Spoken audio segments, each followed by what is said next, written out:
Nothing we say here is investment advice, legal advice, life advice, or representative of the views of the organization we are part of or affiliated with. See chainabstracted.com for more information. Yeah, well, this is Chain Abstracted podcast from Near Protocol. We talk about everything that's quite fun about Chain Abstracted. Today we have obviously Joshua from RSS3. Love to hear from you a little bit more. Who you are, how did you get into crypto, and then we can start building the story of RSS3 and lead that to Chain Abstraction. Of course, thank you so much, Elton. So hey guys, it's Joshua here. We are working on RSS3, and so for the team, we have been working on not exactly crypto, but on what we call the open web, and more importantly, open information for a pretty long time. If you look at one of my co-founders, DIY God, there's a really famous open source project. It's also decentralized, but it's called RSS Hub.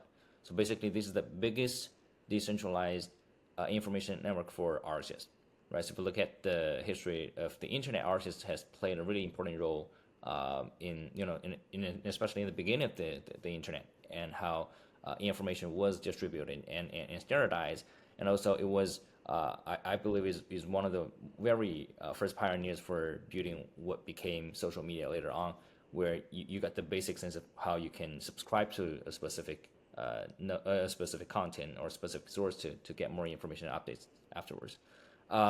And so we have been working on the for a pretty long time. Until 2021, we started to realize that blockchains and also other crypto-based technologies would be in a way it would be the infrastructure for a new generation of information sources and content sources. So we started to work on something called RSS3, but we only started as a format specification at first. So it was like the original RSS, where there was only one specification. There was no network at the beginning. There was definitely no chain, no nothing.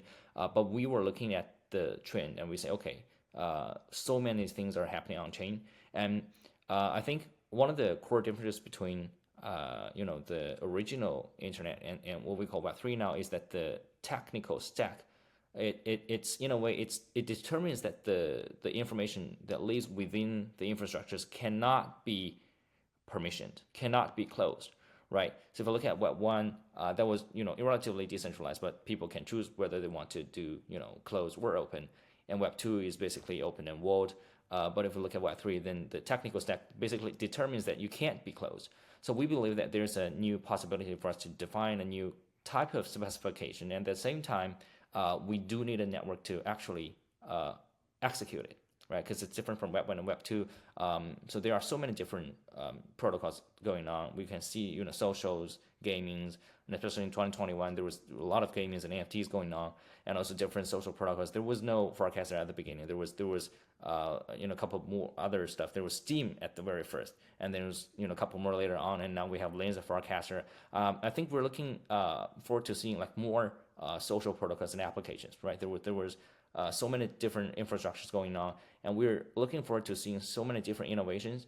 But like for developers and users, one of the challenges, starting from Web 1, was the misalignment in data, right? Because there are so many different things going on. When things get decentralized, it's really easy to get misaligned, because everyone has a different standard, everyone has a different way of storing things, and we want to make sure that developers and users could utilize this data in a very simple way, so that they can build stuff like when there were RSS and there were search engines, there were other stuff going on, and we believe we could do the same thing for Web3. So RSS3 is now basically it's a network of different nodes. The nodes gather information from so many different protocols, as long as it's an open protocol and it has valuable information, we're going to copy it, and then we basically take that information, aggregate them, and make sure that in the same standard, and feed it to specifically we do social information and AI, and yeah, that's basically what we've been working on.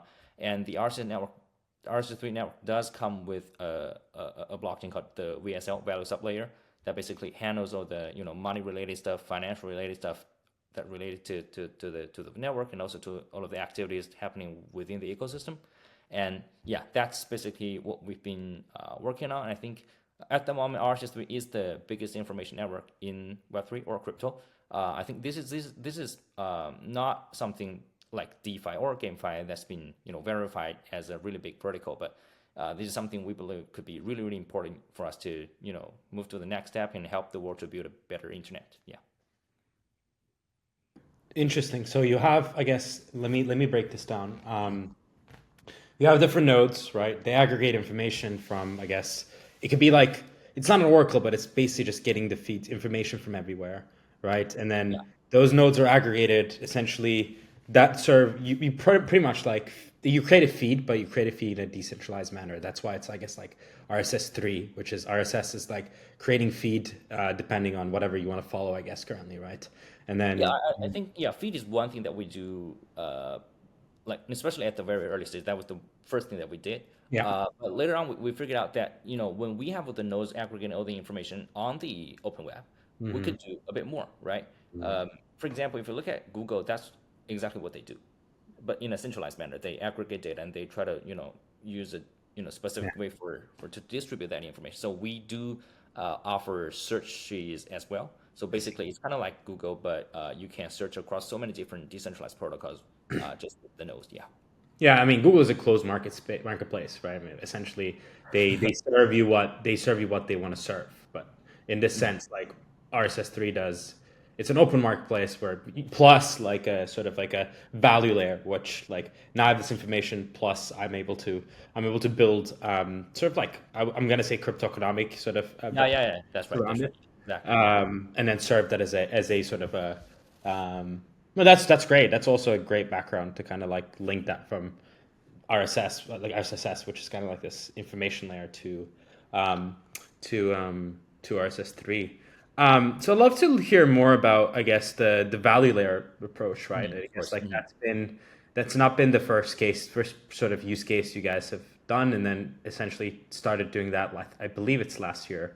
Last year. That was like testnet, and then it's been launched on the mainnet. I think it was like 4 or 5 weeks ago. If Yeah, I'm yeah. It's been a bit longer. Yeah, it's yeah. 6 to 8 something weeks. Yeah. Yeah, 6 to 8 weeks. Yeah, love to sort of want to get your thoughts around there, and then yeah, that'd be great to hear.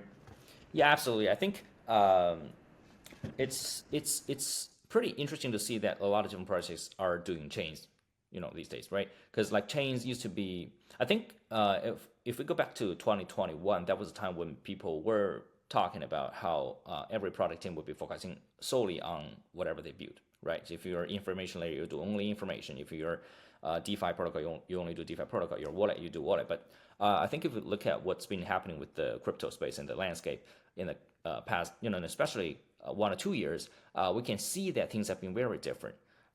The way I think users have been constructed and also user activities has been constructed are now heavily based upon different communities. It's not like Ethereum has the best technology. It's like the Ethereum community has the most trust in Ethereum itself, right?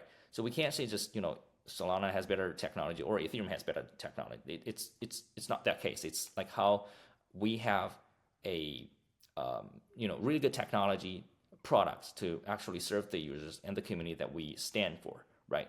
So I think at the end of the day, we were realizing that to make sure that we have a smart contract environment that could stand for the communities that we do stand for, which is the started with the RCS community and later on went to the more general open web community. We could say, okay, we need a specific environment, and that we could do optimizations on. We could build stuff. We could make different configuration specifications on, and that's why we started to work on something we call later on the VSL, right? So there are nodes, executions, operations on that. There are other stuff. There are AI models running on that as well.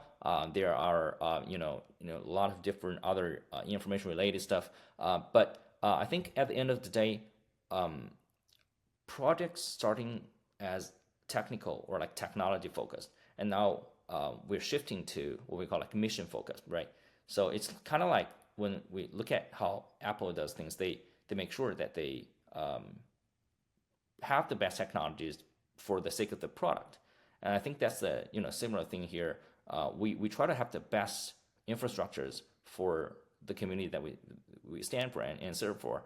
And that's why we have VSL, and unfortunately we have Elton and Near as a supporter to help to boost that efficiency. And we can see how it's been really helpful in terms of data and in terms of cost on gas and stuff. So yeah, that's about VSL. Yeah, that's great. So you have, I guess, yeah, you're right. I mean, in terms, you start with the protocol, you build the technology, and then eventually the applications come in there.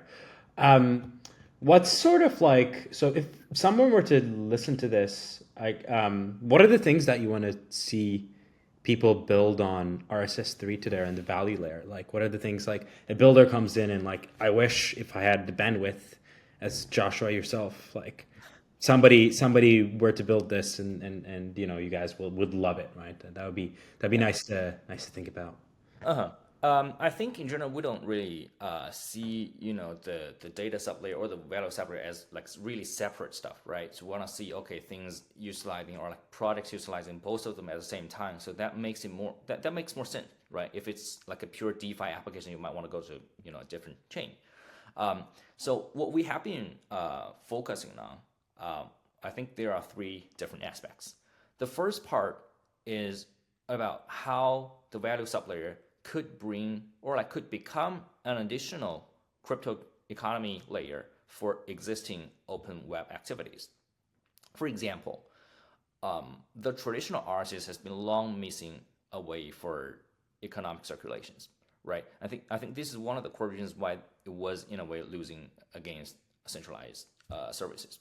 And I think by looking at the number of users, there's still, I think, 1 billion or even more users using RSS every day, right? There are podcasts, there are so many different, I think an audience listening to this podcast are probably using RSS as well. I think this is the first thing that we really want to emphasize on is how can we bring crypto technology or especially economies to the existing open web ecosystem. If that's gonna happen, that means that we can bring the next millions or tens of millions of users from the open web to crypto as well. And in a way, we can revive or revitalize the whole RSS for the open web ecosystem because it was long missing this part, right? This is the first thing that we really want to focus on. The second thing we do focus on is how a transparent and open AI models have been built, right? I think Nir has been talking about this a lot, and also lots of projects, lots of special projects within Web3 has been talking about it a lot, and also Elon Musk has been focusing on OpenAI, the open part of OpenAI, right? So there are a lot of things that could be done here in the area. There are verifiable and reproducible models. There are stuff like traceable data source for models to be trained with. And these are the kind of things that we want to see more often on the VSL, as that we don't really see VSL as a purely economic environment, but it's a trustless, decentralized computation environment for anyone to be deploying stuff on. And once again, because of I think because of Near and the DA solution powering the VSL, so the gas cost is really low for anyone to do data-related stuff on it. So there are teams that we know working on it on the VSL, and I think it's been doing pretty well. And of course, lastly, it's the basic infrastructures on the chain. So we don't really focus on DeFi or anything, but we want to make sure that the basic ones are there, right? There has to be DEX, there has to be liquidity, essential liquidity for the chain to be running, and also there are different researches within our team to see how we can even further boost the efficiency and the the capability of the chain. And these collectively, these three stuff are the things that we have been focusing on, and more importantly, we want people to be building upon. Yeah. And maybe just to add in terms of the maturity of the network, if you could give us a timeline of when did mainnet go live? I saw you guys have a token that's liquid, and then for where the developers are at, how much is being built, and where are you guys hoping to go with that? Of course. So the development of RSS we started in 2021. We had a relatively centralized testnet by the end of 2021. And then in February this year, there was Alpha Mainnet. So Alpha Mainnet was there and then beta mainnet got released in, I think in May, right? It was several weeks ago, together with the near DA solutions. So what's going to happen is that in July there's going to be production mainnet, very likely, and that's going to be a time when we say, okay, the RSS3 network itself, it reaches a level of maturity where it could be relatively decentralized. It's capable of what we have been wishing for, what we have been expecting, and also at the same time, I think it's gonna be really powerful in terms of what we do. Right, that's July, and at the same time, also it's likely in July we're gonna have a really big announcement as well. So it's even in a way bigger than RSS3 itself, so that we could better help accelerate the course of the open web. Nice alpha. I guess it's July, so it's a month from here. We tend to ask this to a lot of sort of people that come in. I know that like chain abstraction means different things for different people. So we had Erica on the podcast where she talked about community, right? I mean, then we talked about with Rushi was like doing a move chain on top of Ethereum. What does that mean for you guys? I guess like what does chain abstraction mean for RSS3 in general, not the value chain one? I think this is a really good question here, because we in a way, RSS3 itself is a project for protocol abstraction, in a way, right? Because we do look at so many different decentralized protocols and try to make sure that when users and developers are interacting with them, they don't feel it, right? They just feel like, okay, everything is the same thing. It's really easy to use. I think it's the same thing for chain abstraction. So personally, I can't represent everyone in the team, but like personally for me, it feels like chain abstraction is important, as if if we are actually looking at what we call mass adoption for users, right? All of the users worldwide, they would not be like us, where they could learn about 10 different chains, 10 different ecosystems, how to switch different chains, how to switch different wallets. That's going to be too much. So what's going to happen is that most likely we want to make sure that there is a certain entry point and a certain interaction point where users can simply be interacting with that one thing, but at the same time it's powered by so many different chains. So that way, I think that's one of the my understandings for chain abstraction, where there are so many different chains, but you only need one of them to be interacting with and to get all the powers that's beneath. That's my understanding. I think that's what you guys have been doing.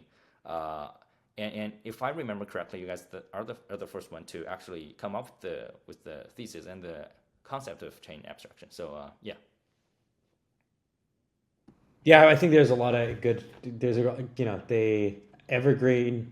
I think they used to be connects, so they actually like were the first ones to kind of claim it. But the thing is, like we've been the first one to kind of be like, hey, let's just take it and make it available. And we saw that problem coming from like, I guess, just seeing like building near DA is going to be like, oh, there's going to be L2s.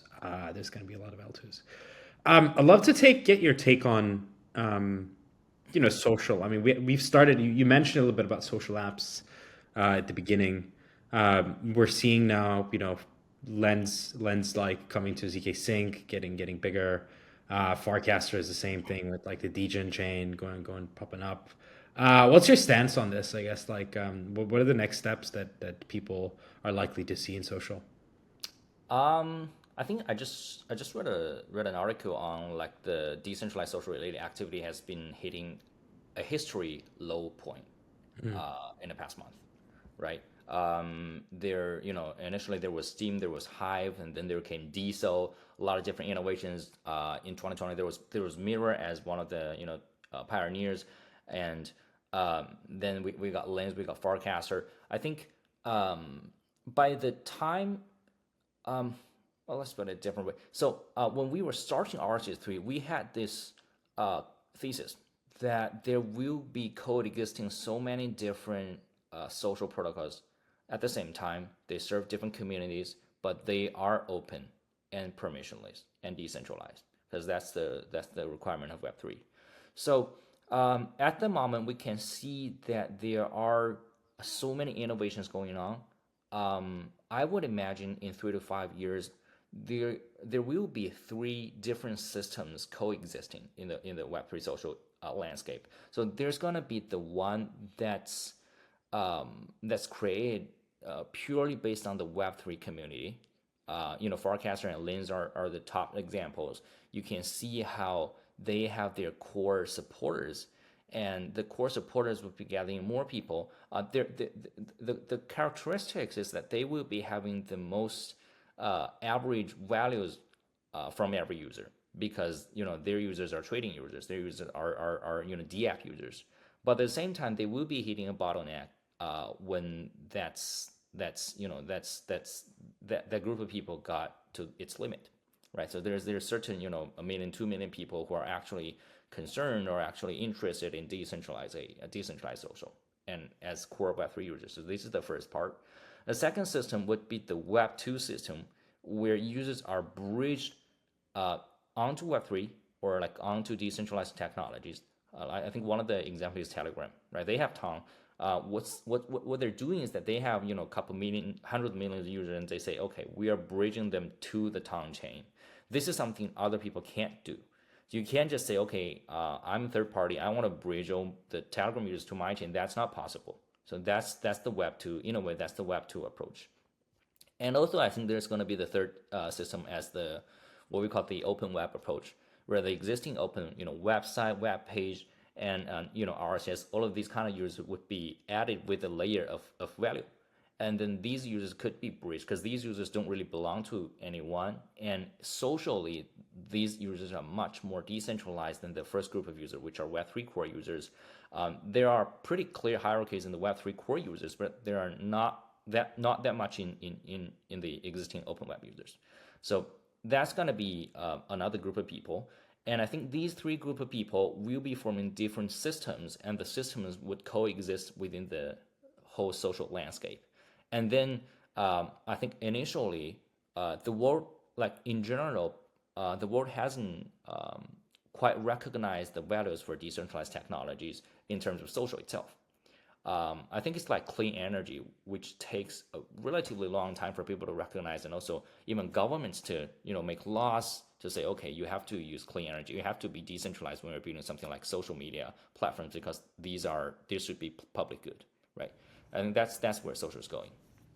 Just to maybe piggyback on that, I saw in the vision paper on your website, RSS3, you mentioned, I would assume that would fall into this latter group, social recommendation system, open social aggregator, and a content search engine. Maybe if you could just speak a little bit to whichever one you might be most excited about, or if anyone's building these already, what that's looking like. Yeah, of course. So I'm gonna just talk about I think probably 2 of these, right? So the first one is about content search engines, right? So search engines, traditionally, what Google does is that it goes around the internet and goes to so many different websites. So let's imagine there's 1 billion websites they want to cover, right? It's much more than that. They want to cover 1 billion websites. Most of the website would be under the format of HTML. But if we want to do search engines for the Web3 space, not in terms of the trading related information, but in terms of the decentralized information, it's going to be very different. So that's going to be 12 different protocols with 1 million content on each one of them, right? So the task is really different. We do have that. It's called hoot.it. It's an ecosystem product. It's called hoots.it. You can search for anything. It's across things like ActivityPub, Mastodons, across Lens, across Farcaster, across Mirror, across so many different protocols, and you can cross-search these stuff just like you do with Google and websites. So this is one of the things. And the other one I really want to talk about. So this is likely the first one. It's the first time for me to talk about this publicly. Is an upcoming ecosystem application called Follow.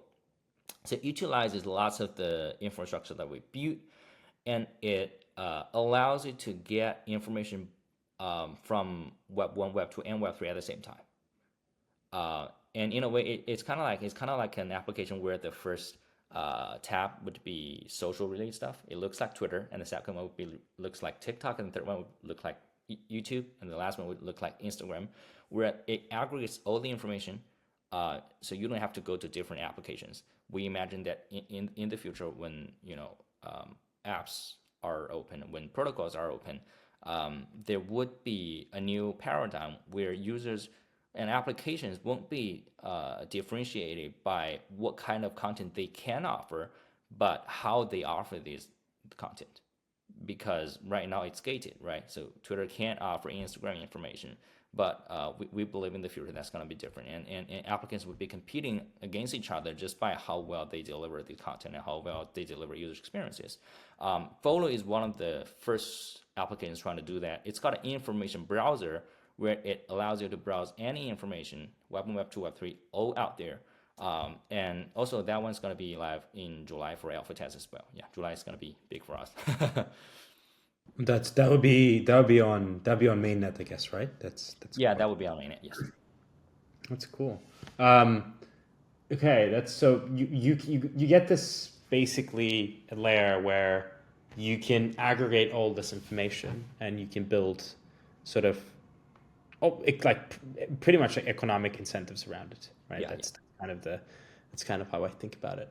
That's pretty cool. How I saw you guys did, I mean, basically had maybe some like a research side on this where you were trying to do something on the open agent, open agent sort of framework.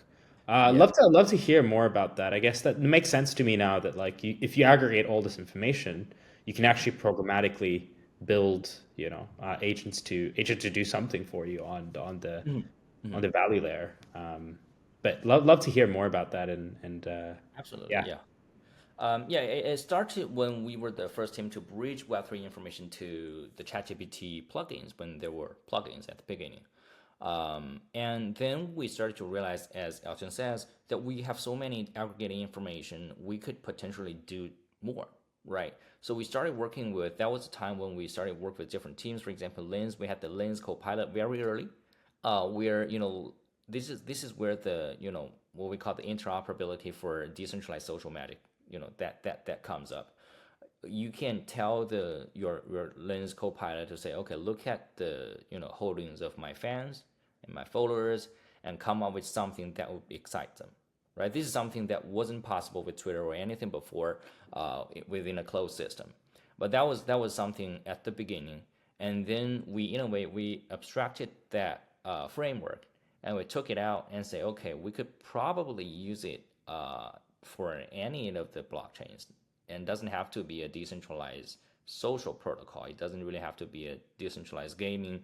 It could be anything, and that's sort of like the start. We actually like the foundation and the team, the core contributors, were talking about the possibilities where we build one ourselves, but that seemed to be a bit more petty than who we are. So we decided to just make it open source and other teams just to package it and build it. So right now, what it does is that you can put any of the large language models in, and that language model just got turned into an on-chain agent, right? So it gets access to information across different chains. It can do basic executions for you, transfers, swaps, and some of the stuff you can define for yourself. We call them experts.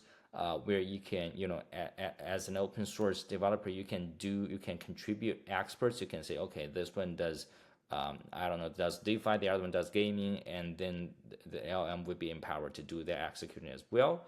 And by the end of the day, we open source all of them, and there are, I think, 2 or 3 products built upon it. And also they are happening on value layer as well. Yeah. That's super cool. No, that's great. That's great to hear that here. We have obviously on the near side, we've been working a lot of sort of like the open AI basically. Mm-hmm. There's definitely something more there. So before we hop off, is there anything that we should probably highlight that's coming soon that we might have missed, and then we can. Obviously, maybe you can talk about a little bit about like the the near DA integration, that's always good for us, obviously, for the Of course, yeah, that's something I do want to emphasize. Yeah, that's something I do want to emphasize because I do get a lot of questions. Investors, peers, startup founders, especially technical founders, they would ask why we chose Near as a partner and supporter for DA, right? Because they would easily find out that there are different providers for DA, and I think by the look of it, you would say, okay, it's the same for everyone. But actually, beneath, I think there was a really good article on how near DA would be winning out against other solutions. Data throughput, other stuff that we actually cared about. And I think by the end of the day, there are two things that's really important about when finding a DA solution, especially with Near and also with Alton now at Nuffle.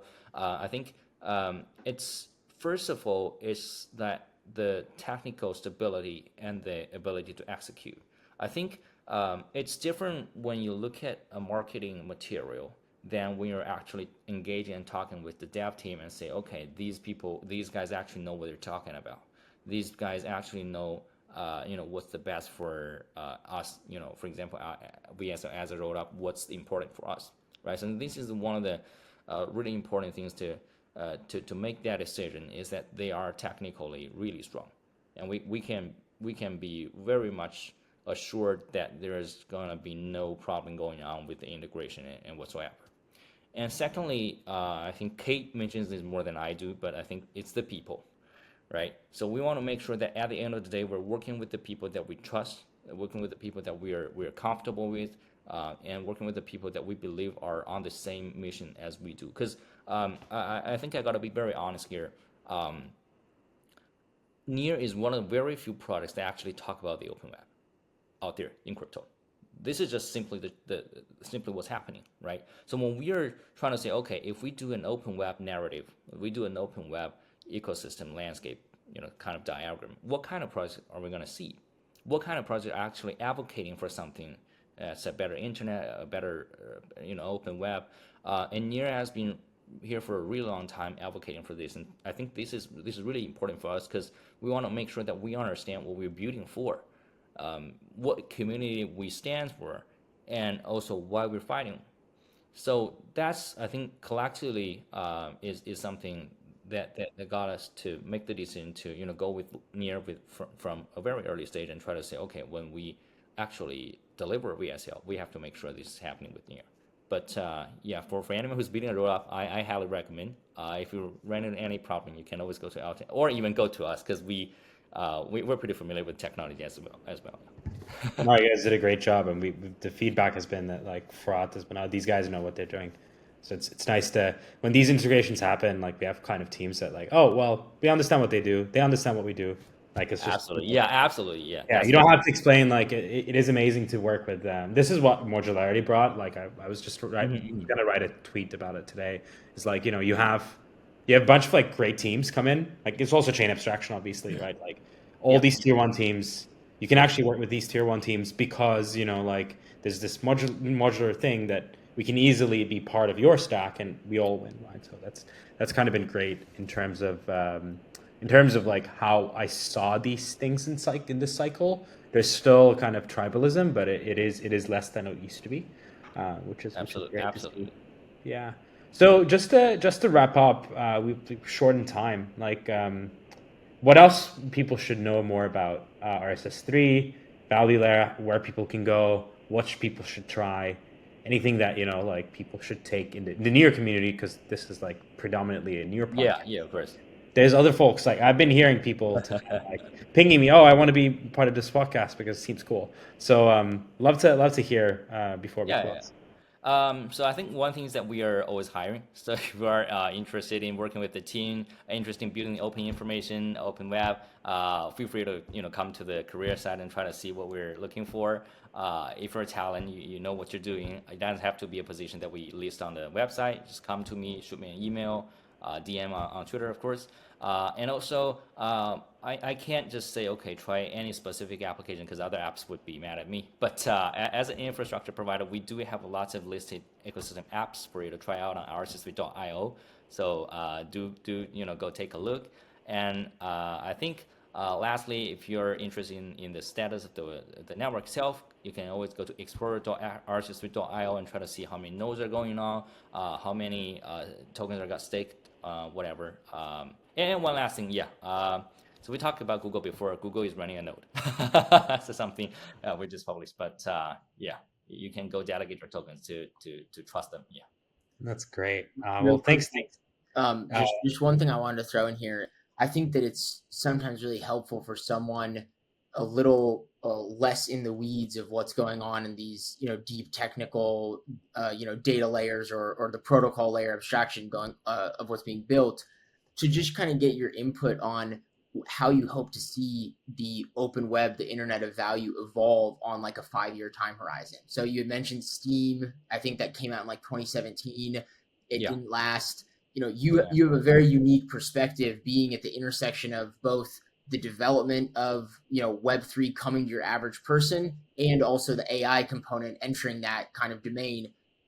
On a 5-year time horizon, what would be your best case scenario for how RSS3 grows and like how the space as a whole evolves? Of course, I would see RSS3 and whatever it turns into to be a pioneer and also to be a flag in a way to show that people actually cared about building an open web. People actually cared about building open information.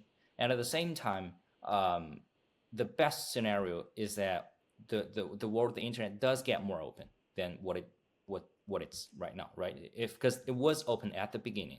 Anything we do would be accessible to all at the beginning, but now most of them belongs to private sectors. We want to make sure that the power goes back to the people. When you post something publicly, it belongs to the people, and also when you profit, it belongs to the people as well. So that's the best thing I want to see. Awesome. That's great. I think that's Thank you so much, guys. Yeah, it's great really nice. place to end. No, thanks for hopping on.